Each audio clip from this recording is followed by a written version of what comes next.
Federico García Lorca vivió en un periodo de profundos cambios en nuestro mundo. El comunismo.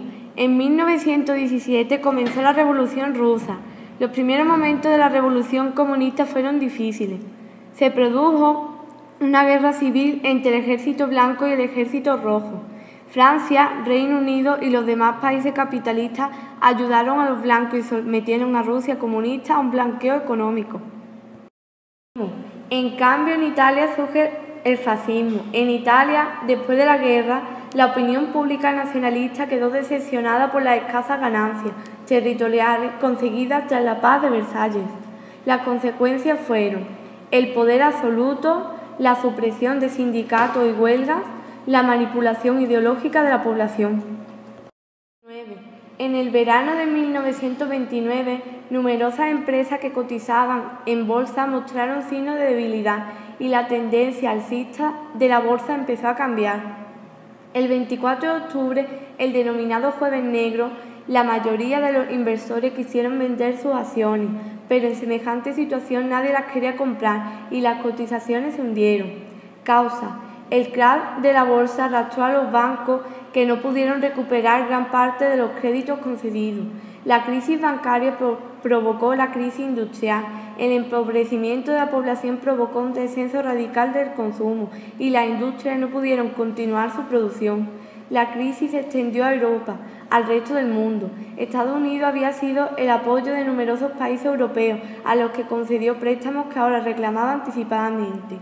Solución: el presidente de Estados Unidos, Hoover, siguiendo las teorías de los economistas liberales tradicionales, se negó a que el Estado interviniera para solucionar la crisis. Roosevelt prometió utilizar los recursos del Estado para solucionar los problemas de la economía. Su política se conoció como el New Deal. El Estado dio préstamos a las empresas en crisis y realizó las obras públicas para dar trabajo a los parados, con el fin de que estos tuvieran dinero para volver a consumir y a la industria se recuperara.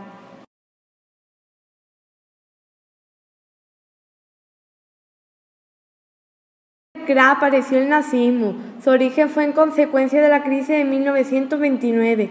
La economía alemana cayó rápidamente. Característica: había muchos partidos en el Reichstag y ninguno tenía mayoría para formar gobierno. Consecuencia: aumentó la sensación de inseguridad en la población y se fortalecieron los deseos de orden y disciplina.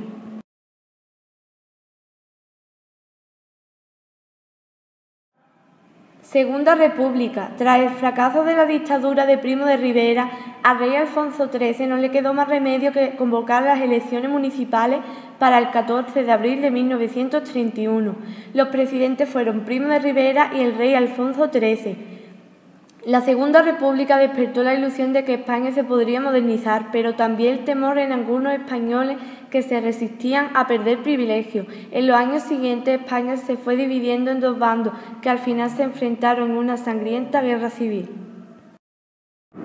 La sublevación militar encabezada por Franco empezó en Canarias y en la ciudad española de Marruecos. El 18 de julio se extendió a la península con resultados desiguales, según las regiones. La Marina y la aviación permanecieron fieles a la República. Allí donde los militares sublevados tomaron el mando se desencadenó una fuerte represión contra los republicanos e izquierdistas. Los éxitos de la República duraron poco porque surgieron graves luchas entre comunistas y anarquistas. Un nuevo gobierno de corte comunista fue precedido por el socialista Juan Negrín. En enero de 1939, Franco avanzó por Cataluña y Barcelona. Cayó sin apenas resistencia. Miles de españoles huyeron a Francia. El resto de la España republicana no podía resistir más.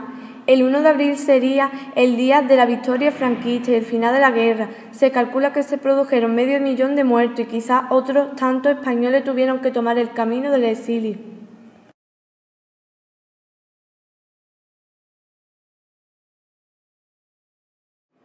Movimiento literario. Autores: Álvarez Quintero, Pedro Muñoz Seca, Valle Inclán, Federico García Lorca, Jacinto Benavente y Carlos Arniche.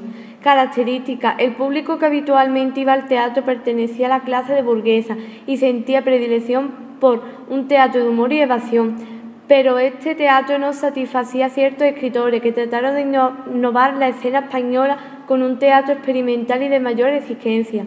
Valle-Inclán. Ramón María del Valle-Inclán nació en Villanueva, en Arosa, en 1866.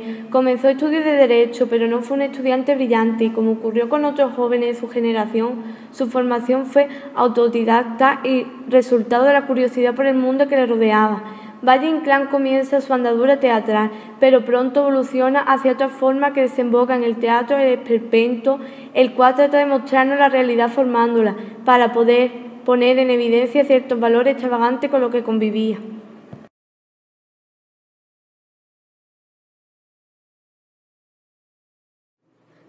Lorca. Federico García Lorca nació en Granada, en Fuentevaquero, el 5 de junio de 1898 y murió en Granada el 19 de agosto de 1936. Fue un poeta, dramaturgo y prosista español, también conocido por su destreza en muchas otras artes.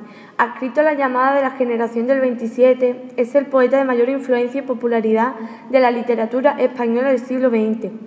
Como dramaturgo, se le considera una de las cimas del teatro español del siglo XX. Murió ejecutado tras la sublevación militar de la Guerra Civil Española. Las causas de su ejecución son ampliamente debatidas. La hipótesis incluye su afinidad con el Frente Popular, ser abiertamente homosexual y desentendimientos familiares. Biografía. Nació en el municipio de Fuentevaquero, en el seno de una familia de posición económica desahogada. Su padre, Federico García Rodríguez, un hacendado, y su madre, Vicenta Lorca Romero, fue la segunda esposa de su padre, maestra de la escuela que fomentó el gusto literario. Desde los 2 años mostró su habilidad para aprender canciones populares y hay muy pocas escenificadas miniaturas de oficio religioso. Su salud fue frágil y no empezó a caminar hasta los 4 años. Como estudiante fue regular, inició el bachillerato de vuelta a su provincia natal y abandonó la Facultad de Derecho para instalarse en la Residencia de Estudiantes de Madrid. La España de García Lorca era de edad de plata, heredada de la generación del 98, con una rica vida intelectual donde los nombres de Francisco Guiner de los Ríos, Benito Pérez Galdo, Miguel de Inhumano y poco después Salvador de Madaría y José Ortega y Gasset imprimían el sello distintivo de una crítica contra la realidad de España. Juventud y primeras obras. En 1918 publicó su primer libro, Impresiones y Paisajes, costeado por su padre. En 1920 se estrenó en teatro su obra, El maleficio de la mariposa. En 1921 se publicó libro de poemas y en 1923 se pusieron en escena las comedias de títeres La niña que riega la albahaca y El príncipe preguntón. En 1929 marchó a Nueva York. Viaja a Nueva York. En 1930 fue a La Habana, donde escribió parte de sus 2 obras, así que pasen 5 años y el público. Guerra civil y asesinato. Colombia y México, cuyos embajadores previeron que el poeta pudiera ser víctima de un atentado debido a su puesto de funcionario de la República, le ofrecieron el exilio, pero Lorca rechazó la oferta y se dirigió a su casa en Granada para pasar el verano. Tras una denuncia anónima, fue detenido en la casa de unos amigos, quien obtuvo la promesa de las autoridades nacionales de que sería puesto en libertad. Federico García Lorca fue ejecutado y su cuerpo permanece enterrado en una fosa común anónima en un lugar de esos parajes con el cadáver de un maestro nacional ejecutado con él. Obras. Algunas de sus obras son Libro de poemas, Poeta del cante jondo, Romancero gitano, Poeta en Nueva York, 6 poemas gallegos, Soneto del amor oscuro.